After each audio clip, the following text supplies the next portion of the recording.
রাহিম, সীমা kitchen food. আমি আজকে আপনাদের কাছে একটা রেসিপি নিয়ে আসছি। আমি এই যে গরুর মাংস, এখানে আমি 1.5 কেজি পরিমাণে গরুর মাংস নিয়ে আসছি আর কি।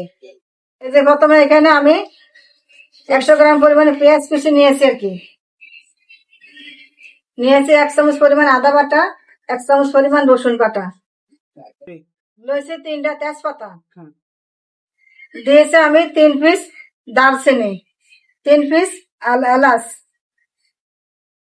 দিয়েছি 1 চামচ পরিমাণ হলুদ গুঁড়া, 1 চামচ পরিমাণ মরিচের গুঁড়া, স্বাদ মতন দিয়েছি লবণ, দিয়েছি পরিমাণ মতন কিছু রান্নার তেল।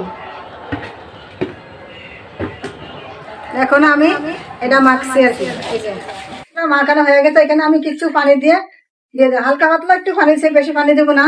এখন আমি মূল রেসিপিতে চলে যাবো। চুলার ভিতরে আমি দিব রান্না করার জন্য আর কি। এই যে আমি ডাক্তার এখন সরিয়ে দিলাম। এই দেখেন আমার মাংসটা কষানো হয়ে গেছে।